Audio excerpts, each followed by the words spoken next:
The sixth one is closing its emergency room in a week's time. And the entire hospital that survived 120 years, Bishop, is shutting down because this governor won't do the right thing. We live in a state where access to housing is becoming too far afield from reality for our families. Where folks, whether you live in Albany or Atlanta or Alpharetta, you're paying 40% of your income for housing that's insufficient for your needs. And that's if you can get it and if you can stay. Because homelessness is on the rise and despair is quick to follow. We live in a state where making a living in the state of Georgia does not mean you make the wages you need to live the lives you deserve. And if you are running your own business, we live in a state where there is good big game hunting, bringing in big companies. But if you're a small business, God bless you, because the current governor will not. In this state of Georgia, especially for black people, we are 33% of the population. We are 2.2% of the business revenue and less than 1% of the state contracts.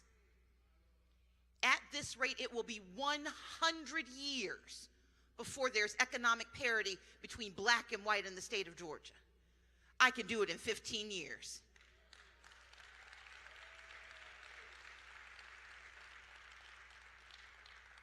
I'm here to tell you these things because you are in the middle of the longest and most expensive job interview in Georgia history. You see, we've got someone who has the job, but your decision is whether to fire him or not. And you've got two applicants who want to take the job, myself and another gentleman who also decided not to appear. I show up. I show up everywhere. I show up every time. And I show up because I respect who you are, and I respect what you stand for, and I respect the lives that you lead. You can tell if someone respects you if you've got to beg them to show up, or if you have to cast your memory back for the last time you saw them. And you've got to strain your ears to know if they're talking about you when they speak. You don't have to worry with me. I've gone from where they filmed Deliverance to the coast of Georgia. I go everywhere and talk to everyone because I want to serve one Georgia. That's my ambition. That is my aspiration. And I'm here to ask you for your help in making it so.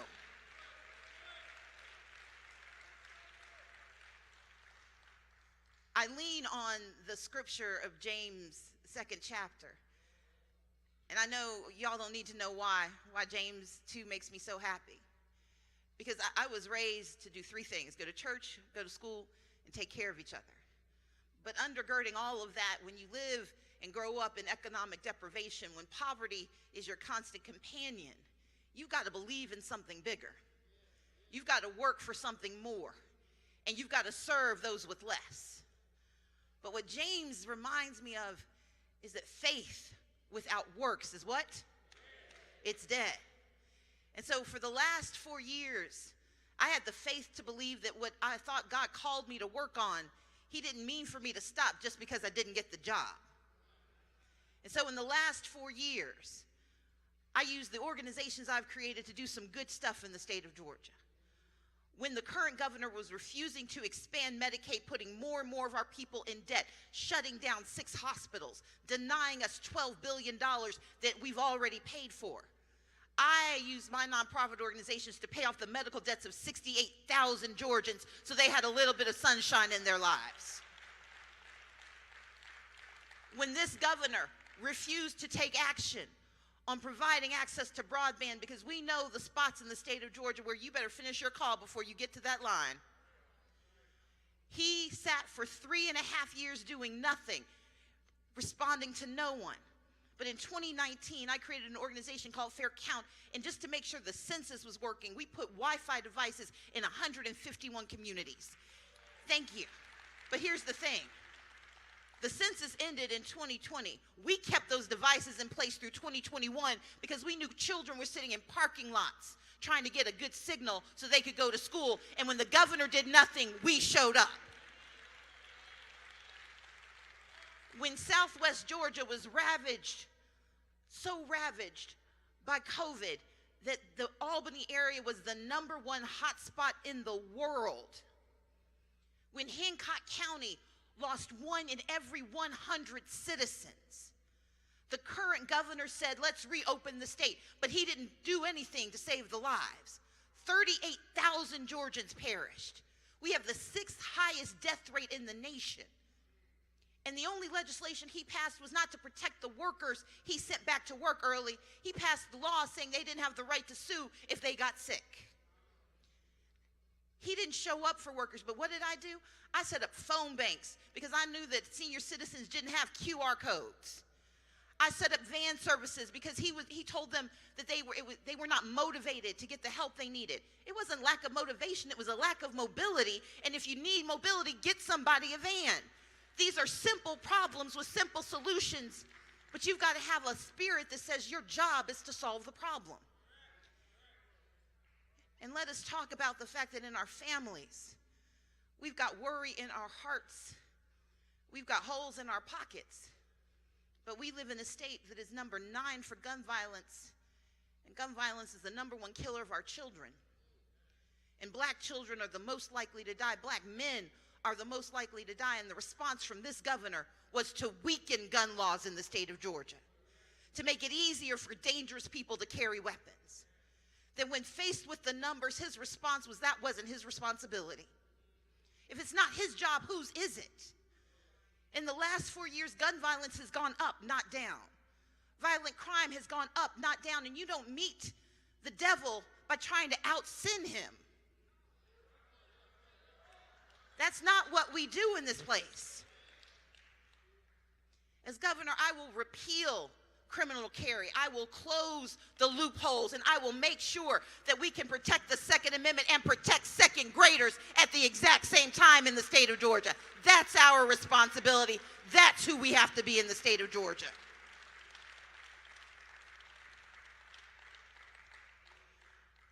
We live in a time when our rights are under attack, and there is no church that understands this better than the A.M.E. Church, because you have stood strong for the last 4 years. You have been the plaintiffs fighting against voter suppression, and I thank you. Now, you might see the headlines that the 4-year lawsuit Fair Fight filed, that in the last 3 counts we didn't get quite what we asked for. But let's be clear. This was an order that was 288 pages. And what he explicitly stated was that the former Secretary of State, current governor, orchestrated a racist voting system that disproportionately harmed black and brown voters, and that it didn't stop. What changed was not that he got better. What changed was that the Voting Rights Act got weaker. You don't get credit for dismantling justice. And we know that they haven't stopped. That in the state of Georgia, it's now harder to vote absentee by mail, especially if you're a senior citizen or if you're disabled.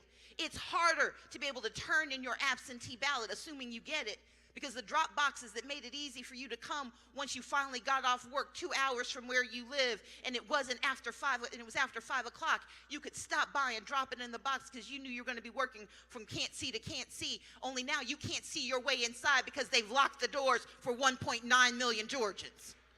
That's what this governor has done. That's what the Secretary of State has done. And in an act of cruelty that the good Lord warned us about, if you read the Bible, there are at least 2 stories of making sure that we multiply loaves and water, that we create wine. I'm not talking about what we're going to drink, but the Bible is filled with parables about how we're supposed to feed and take care of one another. And yet on the day when we are deciding our future, they have made it illegal to get water or food in line. How dare they think that we are so craven and so gullible that a glass of water will change our hearts? The cruelty of that act should be spoken aloud every single day. And Brad Raffensperger and Brian Kemp are the architects of 2022 voter suppression, and don't let them forget it.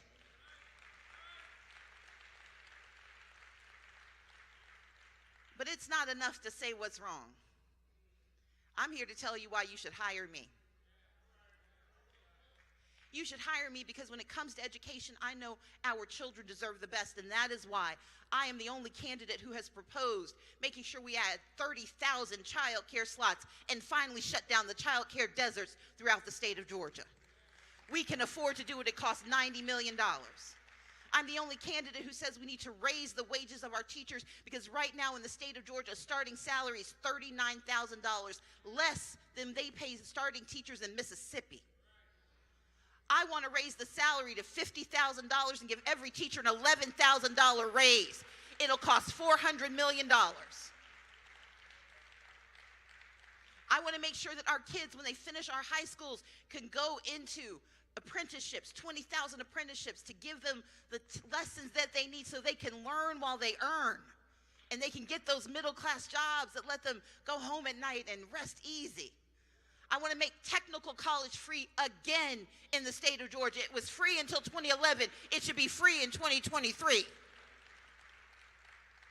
And I want to make certain that we expand access to Hope. Right now, the Hope Scholarship has been so narrowed that black children are the least likely to get it and the most likely to lose it. We are one of only 2 states in the country that doesn't provide need-based aid. So when our children stumble, they don't get to just stumble and stand straight. They get stumbled and they get pushed out. I want to expand and create need-based aid for the first time in Georgia. Because if we can do that, you should be able to have a C average and still see your way to success in the state of Georgia. That's what I want to do on education. And healthcare, it is the simplest answer, and it has worked in 38 states, including under the Republican governor of the other state of New Jersey. Chris Christie expanded Medicaid, created 55,000 jobs. Mike Pence expanded Medicaid in Indiana, created 30,000 jobs. Brian Kemp has refused to expand Medicaid, costing us 64,000 jobs and denying 500,000 people access to health care. If we expand Medicaid, we will create opportunity, we will save hospitals, and we will save lives. And it will only cost us $297 million to draw down $3.5 billion every single year. Raise your hand if you pay federal taxes, and then you've already paid for Medicaid. It's time to bring our money home.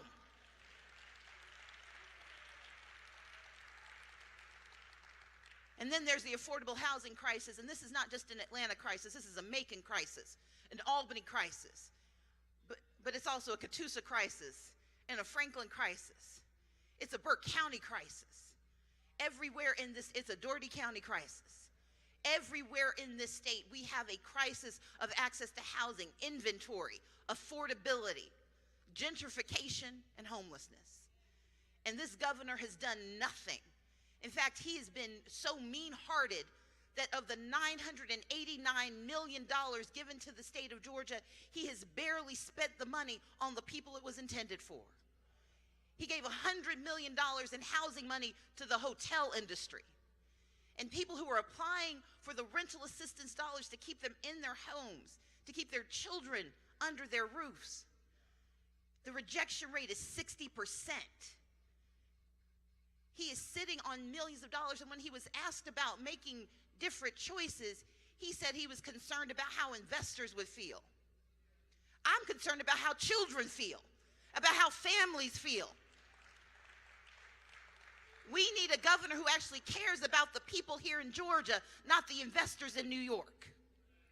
We need a governor who's willing to give local governments the ability to solve these problems, because right now it's illegal in the state of Georgia for local governments to do anything like rent control, to have conversations about inclusionary zoning, to enforce housing laws. You need a governor to say that it has to happen. But we've got a governor who managed to make hundreds of thousands of dollars off of real estate, but not make a few moments to come and talk to you about it. Housing, healthcare, education. And then how do we make sure our families make a good living? We start by making sure we raise wages in the state of Georgia. And raising wages means, in part, making sure that we are investing in the small businesses that create 43% of the jobs in this state. And yet, if you are a small business owner trying to get a loan, God bless you, because Brian Kemp doesn't have a thing to do for you. You can get the SBA approval, but a bank doesn't have to lend you $1. And that is a unique problem in Georgia, because we lost more banks than any other state in the Great Recession, and black communities lost more banks than anywhere in the nation, and they didn't come back. And so without those banks, or without a governor who is willing to fight for us and invest in us, our communities will never get enough. We need a governor who is willing to create a $10 million small business investment fund, which I will create. We need a governor who's willing to take the power of the governorship and tell the Department of Administrative Services that when you purchase from across the state of Georgia, you've got to make sure that purchase looks like the state of Georgia. It is not enough for 1% or 2% of the purchases to come from 48% of the population. We need a governor who knows you don't need legislation, you just need leadership. That's what I want to do as the next governor of Georgia. And for our small business contractors, the one who try to figure out how to bid on the billions of dollars coming through Georgia, but you can't figure out the secret door knock, even if you can figure out where the door is. You need a governor who's done procurement for the city of Atlanta. A governor who understands that you don't need to have a fleet of trucks when all you need is 3. A governor who's willing to break those big contracts into smaller contracts so more people can bid, more people can win, more people can grow, and more of our people can thrive in the state of Georgia. That's why I'm running for this job.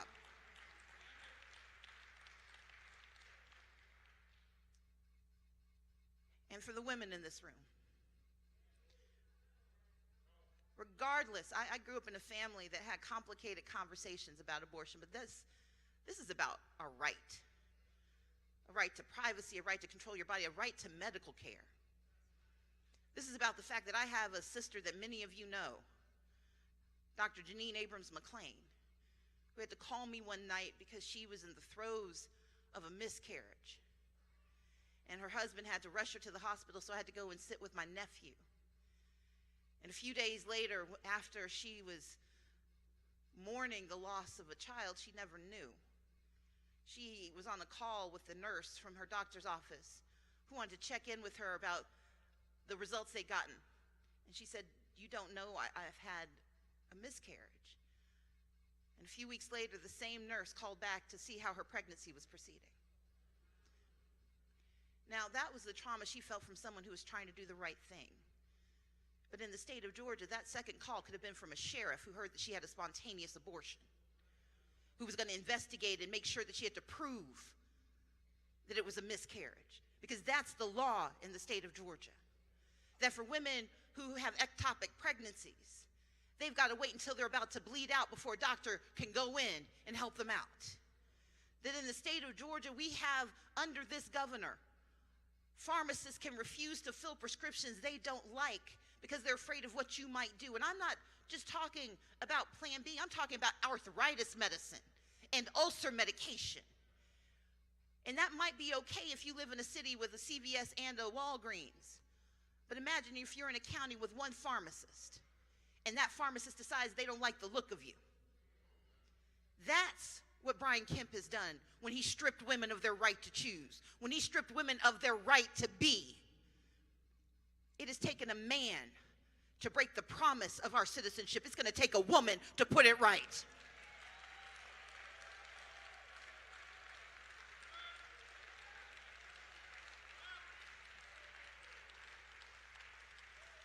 And so, 6th District, I'm here to ask you for your help.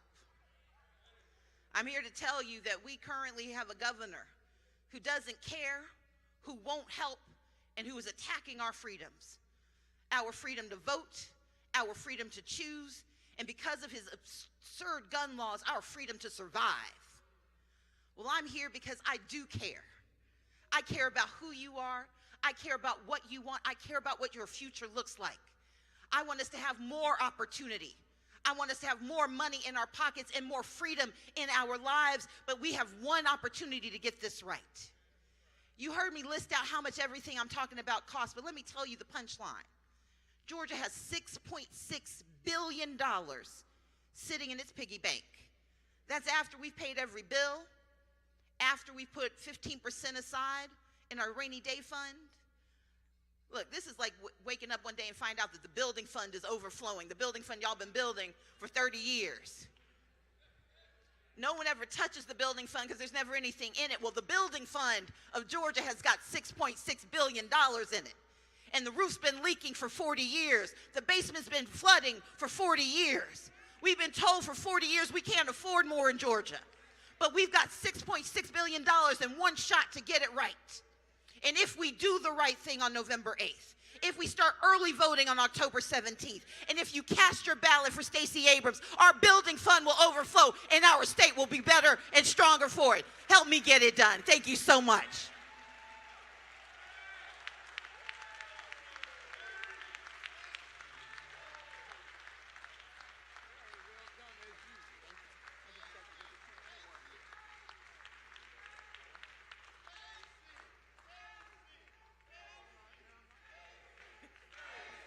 My brother, my sisters. All right, we know who she is. We know who she is. Now, I want to take a few minutes. We have a few minutes for any Q&A. If for any questions that she can answer, and I see some folk from the, anyway, any questions you have for Sister Abrams? If you do, somebody come and get a mic. I did my homework. All right. Somebody, any questions, come down to the front and we'll give them a microphone. Yes, ma'am. Good morning, ma'am. How are you? Thank you for coming this morning. I do have a question for you. I'm into politics a lot. But there is a poll that went out in Georgia that states that black men would not vote for you because you're a woman. Would you address that for us, please? They lie. So I appreciate the question, but let's be honest. So the poll in question, the poll asked 51% Republicans. So let's start there. The poll also disproportionately framed white people as the voting population. And look, if we were Indiana, that poll would have been accurate. That's not Georgia. But if you look at the black voting numbers for me and for Reverend Warnock in every one of those polls, our numbers are nearly identical. Now, this is not to say there aren't black male conservatives. There are. And it's not to say there is no sexism, because there is. My job, though, is to make certain that people put their priorities over their concerns. And the reason these stories get written is because I've been having conversations with black men. Now, let's be clear. Y'all saw me when I ran in 2018. I went everywhere and talked to everyone. I talked to black men then. Only this time, it's become, instead of it being a sign of respect, which is what it is, it's being seen as a sign of weakness. I don't think it's a weakness to tell people I see you, I understand you have specific needs, and I want to hear you and make sure you understand that I'm going to serve you. But what's been taken out of context is that they presume that there's some flaw and some weakness. I don't take black voters for granted, black women or black men.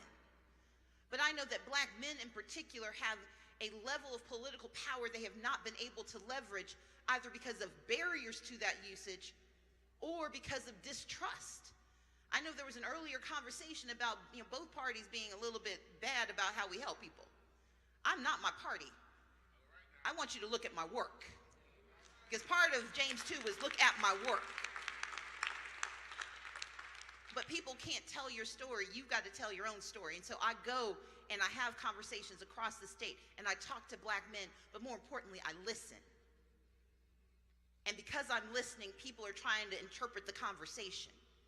The conversation is simple. Black men have extraordinary political power and I want them to use it. That's the story. And in this year, it is more critical than it's ever been because Georgia is on the cusp of a demographic revolution. Under the next governor of Georgia, the person we elect on November 8th, that governor will be in charge when Georgia becomes a majority minority state, meaning that people of color will be the majority of the population. And for the first time since Reconstruction, black people will be the majority of that minority. That's going to happen right here in Georgia. And if we have a governor whose answer to crime is to put more guns on the street and more black people in jail, that's not the answer. If the answer to that change is that rather than investing in our children, he is taking money out of our classrooms. If the answer to that is that he's going to study the issue of economic inequity in Georgia, you don't have to study. You can cheat off my paper. I can tell you the study. We know the answers. But we've got to decide that we deserve the right answer. And that, I think, is the most important part of this conversation. I'm going to talk to black men in particular because in the state of Georgia, they are the most likely to be overeducated, over-incarcerated, underinvested, and underestimated. And I will not do that. And that is why I'm going to talk to black men, but more importantly, I trust black men to show up. That's what we're going to get done in this election. I'm going over here and they'll come back. Yes, ma'am? Yes, my name is retired pastor, Reverend Alfreda Williams. We be in contact quite a bit via support. Thank you. But I have a question in regards to see if there's anything available. I'm a state retiree, and limitations, either you make $200 more or you cannot get affordable housing, you're losing your housing. So do you have any vision for those that have worked for state and yet losing your homes and losing apartments you can't get over here, and you're certainly used to a lifestyle? Absolutely. Is there any hope? Yes, so there are a few things. So one is the underlying affordable housing crisis we have in Georgia because the governor does not believe it's his job to attack it. I have a comprehensive plan and we can afford it because we have what? Money in the building fund. We can build a better Georgia. We've got the money for it, and we can do every one of the things I laid out without increasing revenue at all. In fact, MIT just did a study of my plan. The Massachusetts Institute of Technology, the Sloan School of Management, one of the top in the nation, looked at my economic plan and said that I was right, that we can do everything I described without raising a dime in taxes. So when you hear those commercials, he's lying to you, and I can prove it. So that's number one. Because when we do that, your increase in income shouldn't have an effect on your housing if we stabilize it. But the second part of what you're talking about is that you're also facing increased rents without your COLA going up. The cost of living increases in the state of Georgia, unless you are a teacher, it's dependent on whether the governor likes you that week and whether there's an election year coming up. And my intention, both as a state legislator, I fought to make certain that we decoupled your COLA from political machinations. I couldn't do it as the minority leader. I can do it as the governor of Georgia. And I've made the pledge that that is going to be one of my missions, to make certain that we finally honor our promises to our retirees so that you're not praying and wishing, you're planning. That's what you deserve to be able to do, and that's why you deserve a better governor in the state of Georgia. Thank you very much. Stacey, as my future boss, I am a state employee. I'm also the pastor in the African Methodist Episcopal Church. But as my future boss, I heard you answer a portion of my question, which is that when there is an election year coming up, state employees, we may get that increase. Aha, behold, where we are right now. Nevertheless, I didn't hear you say that it was in your plan to continue or to ensure that I heard the teachers, but I want to know about the state employees. What is your plan for us? We all talked about it, so we're waiting on you to say. So my intention is to absolutely right-size salaries for everyone. But part of it is dependent on what's already been done and what I get to know. So I know what we've done for teachers because he made a big deal about it, and it didn't do anything. And my approach is that we have to start with the most urgent crises in our economy. And I would rank them this way. Our teachers, we are losing teachers, and since one of the constitutional obligations of the state is education, when we lose teachers, we lose the future. And so our first responsibility is to make sure we can keep teachers in the classroom. The second piece, and some people got mad at me about it, was that we also need to finance and raise the salaries of our correctional workers and our community supervision officers, and here's why. The second job of the state is protection. And while we will put money in to some pieces, just because you lose your freedom doesn't mean you lose your humanity. And this is personal to me. I have a brother who's been in and out of the carceral system, and I know when you don't have not only enough corrections officers, but when they are underfunded and they're making $27,000 a year, somebody in that prison is going to pay them off to look the other way. And that's not about them being bad people. It's about the inequities in our system. And so my next priority is going to be to raise their salaries. So that's number two. When you come out, Georgia has the fourth highest number, not even rate, we have the fourth highest number of people in prison in the country outside of the federal prison system. We're the 8th largest state, but we have the fourth highest number of people, and we have the highest rate of people on probation and parole. So when you come out of prison in Georgia, you're basically just on a road to recidivism.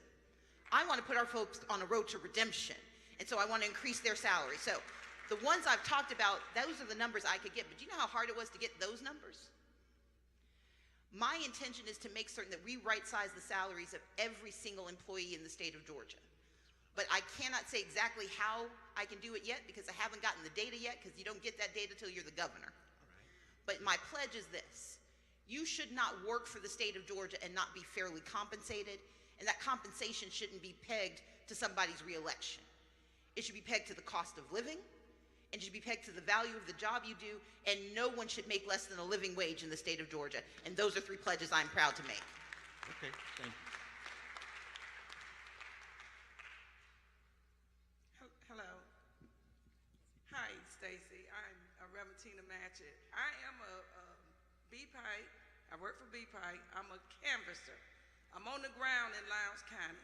Me and my daughter, we're the only ones in Lowndes County, Valdosta, that are going door to door.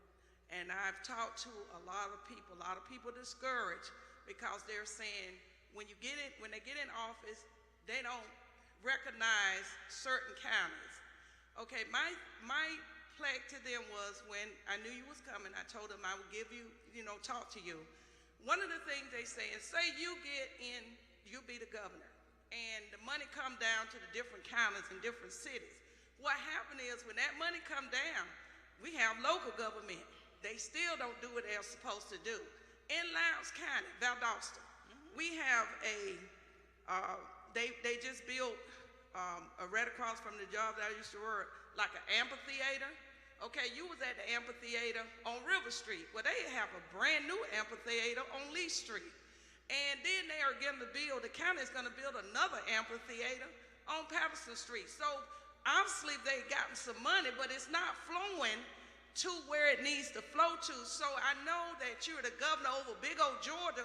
What happens when the money come down and then the local people, the local government do what they want to do with the money, and they still leave the people out, and that's why a lot of people are upset.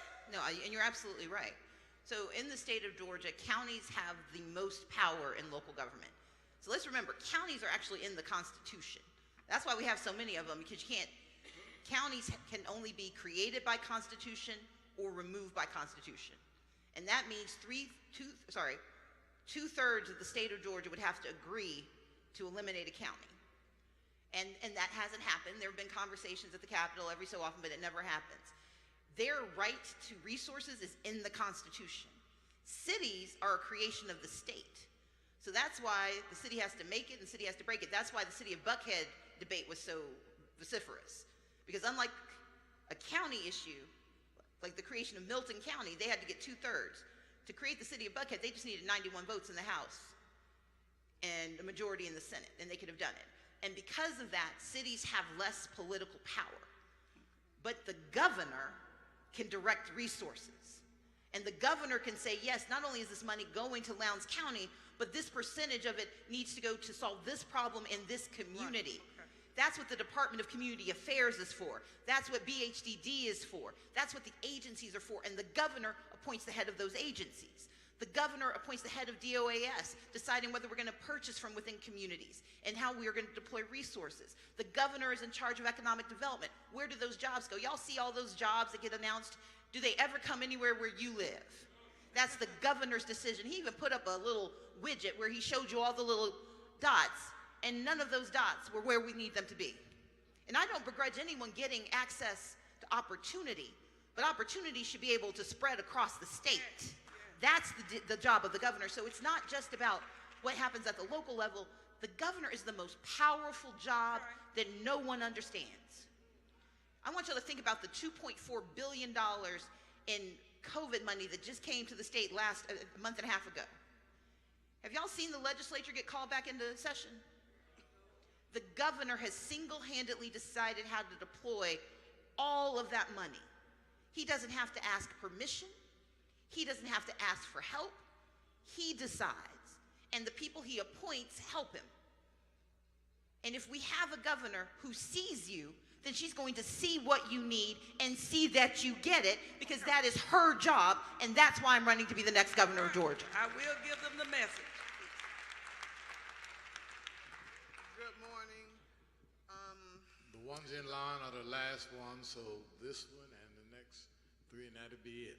Okay, go ahead. Good morning. My name is Marsha Wilkerson. I am here with my pastor, Pastor Lola Rosso from Pleasant Hill Victory A.M.E. Church in Atlanta. I am a first-time registered voter in the state of Georgia. I just transferred my voter registration from another state. But my concern today is going to the health care. I know that Georgia, I came from a state that didn't have the extended Medicaid. I am here in Georgia, and you don't have the extended Medicaid. And my concern is it's most important, because when the young people don't have access to Medicaid, to health care, then that means when they get to be seniors, by the time they get to seniors and they're on Medicare, and I guess you can tell I'm in that field, but they're on Medicare, then they have chronic illnesses.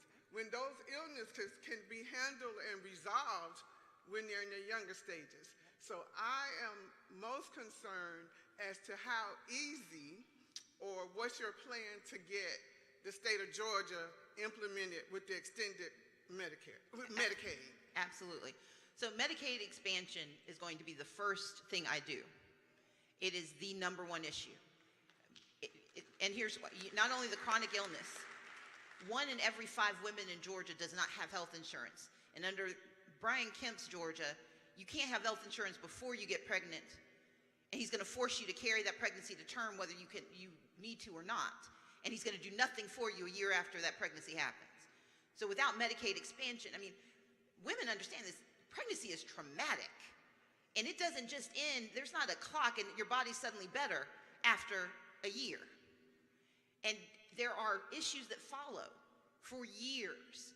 There are young people who have long COVID, who don't have health insurance. There are people who are starting jobs that pay them $9 an hour, and in Georgia, that means you're too wealthy for health insurance until we expand Medicaid. So for me, this is job one, but here's how I know we can get it done. Because they already want to do it. The Chamber of Commerce thinks that we should have Medicaid. They won't say it out loud all the time, but I can tell you the number of conversations I've had. My colleagues, when I was in the legislature, wanted to have it. The only reason we don't have it is the governor won't sign it. When the Speaker of the House loses a hospital in his district, when 6 hospitals shut down in the state under 1 person, when we lose one of only 2 level 1 trauma centers for half of the population. Let's be clear, if somebody gets into an accident in Dade County or in Franklin County, the closest level 1 trauma center, if Grady can't take them, is Atrium right down here. Do y'all know how long a drive that is?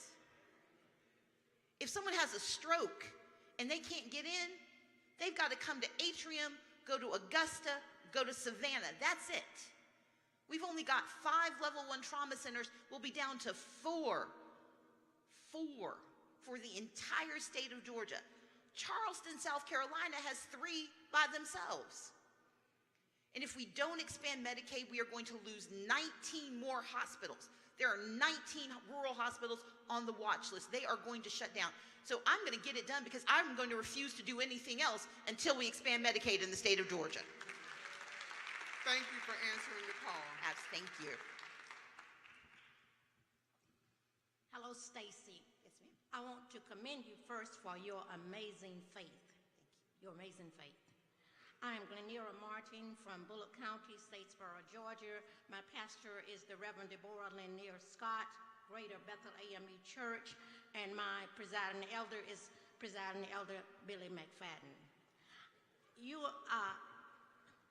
emphasize the number of blacks that we have in our penal system. How do you plan to address the unfair incarceration of those black males? So number one, I worked for 8 years with Governor Nathan Deal on criminal justice reform, and it worked. We went from the 4th highest incarceration rate in the nation to the 9th. We put in place plans that made certain that when you were, number one, that when you got arrested, you could go into diversionary programs, accountability courts. You shouldn't be incarcerated because you're sick. You should be incarcerated because you're dangerous. But in Georgia, the number one provider of mental health care is our prison system. And that's another reason we need Medicaid, because the very people, you'll hear them say, well, we passed a mental health law this year. No. They haven't passed a mental health insurance parity law, meaning you only get help if you have insurance. Well, we've got 1.4 million people without insurance, 500,000 that could have it, and most of them, 40% of them are black, 13% are Latino, the majority are people of color. And we're also the most likely to be incarcerated for mental illness. And so it's all of the, it's a combination. I mean, it's like cherry picking the scripture you like. We know friends who like to only pick one scripture to decide how their entire faith works. You got to read the whole thing. We have to have a governor willing to do the whole thing. And my first responsibility will be to restore the Criminal Justice Reform Council that worked, that reduced incarceration, increased re-entry, and made it easier for people to get back on their feet and make a good living and not go back to prison. We have to stop criminalizing our children. Our young black men are targeted before they even make a mistake because they get treated like miniature criminals in our school systems. They are over-disciplined and they are treated like small criminals, and that means we've got to put more resources in our schools and more teachers in our classrooms so they can get the attention they need and get the support they need. And the current governor will not do that. Good morning, and thank you so much for being here, Stacy. I am Beatrice Williams. I'm a member of St. Philip A.M.E. Church in Atlanta, Georgia. Yes, ma'am, I know it well. My pastor is the Reverend Dr. William D. Watley. And I'm also the social action chairperson. So you see my getting good trouble buttons, Yes, and I always have them. And over here says stay woke. Yes, ma'am. So we got to stay woke. But what my question really is about affordable housing. I know what's going on, and I've been working with a janitor at a school in Decatur, and also his wife is a cook. They don't make enough money to pay $260,000. So I want something done for people that's hardworking to get housing, affordable housing. And what can I do with the real estate industry to make sure this comes to pass? So 3 things. 1, elect me as governor.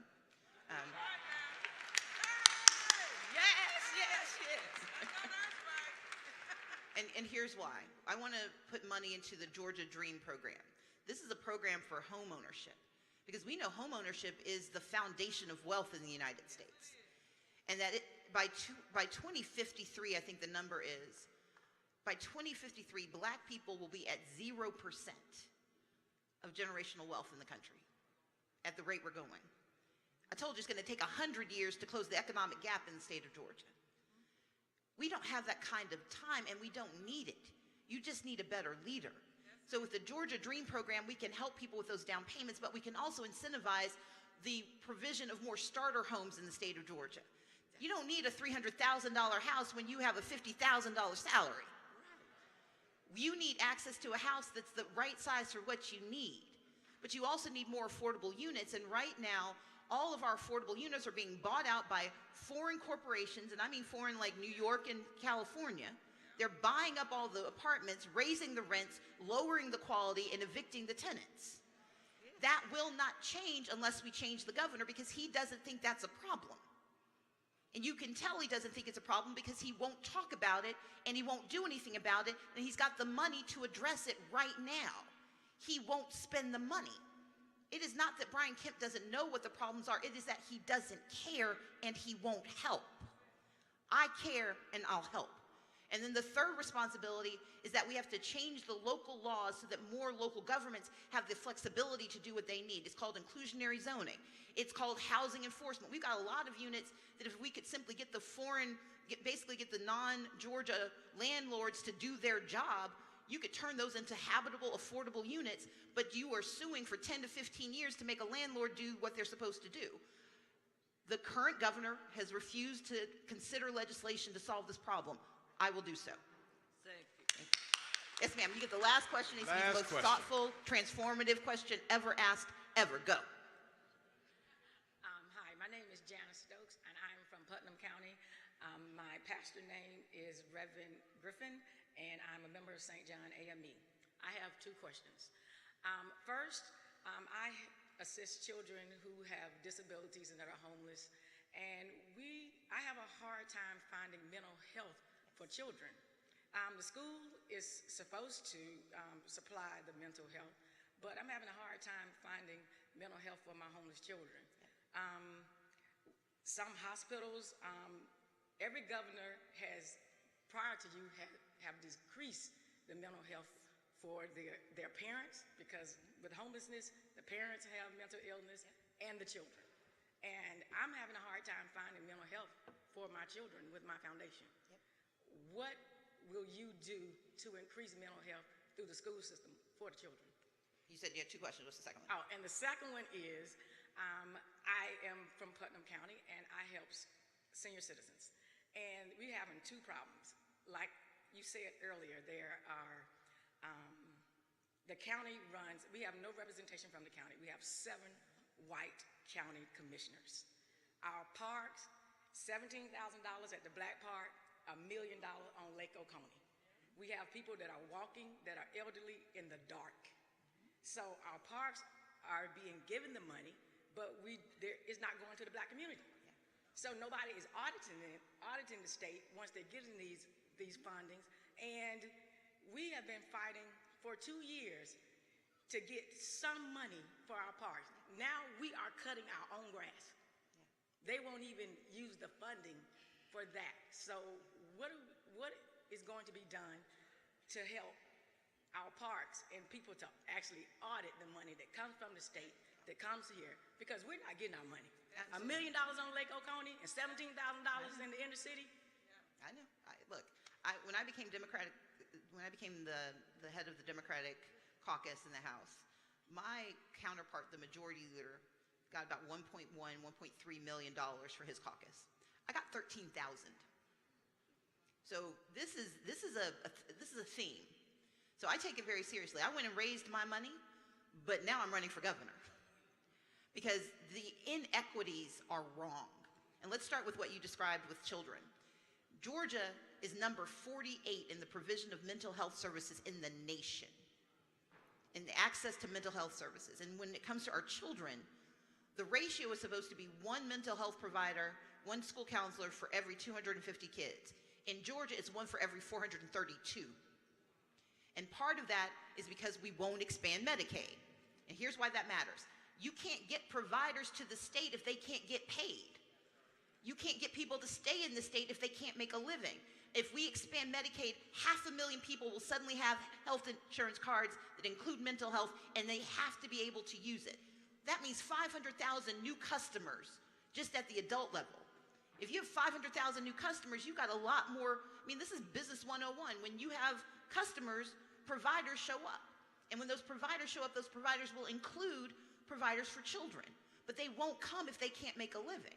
The second part is we've got to change the funding formula for our schools, because right now our schools are not funded as though our children need that help. Now you'll hear the governor says, well, he's put $25 million, I think, recently into this issue. It's been 4 years, and $25 million is not going to solve a 20-year gap. And that money is not going to go equally. It will go probably equally to each county, but not equitably to those who need it. I believe in equality and equity.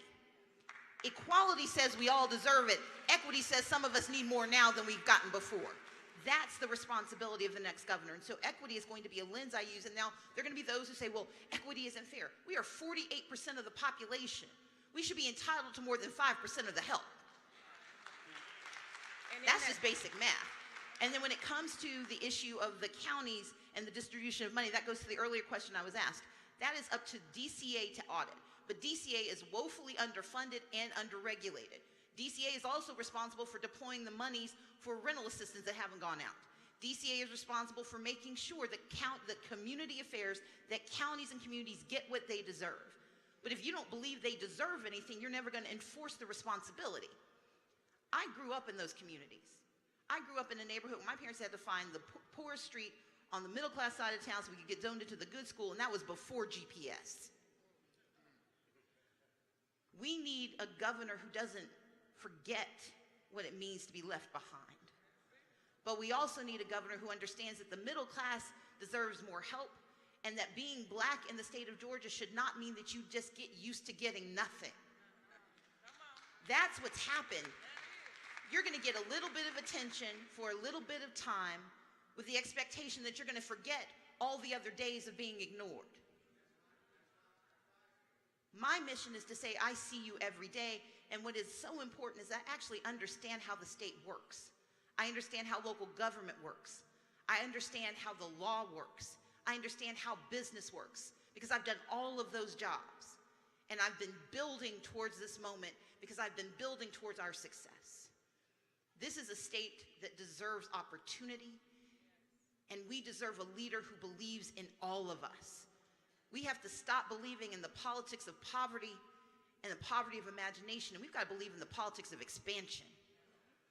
We've got enough in Georgia, and now we need a leader willing to do enough. Thank you all so much. All right, now my brothers and my sisters, thank you so much. Now I made one promise.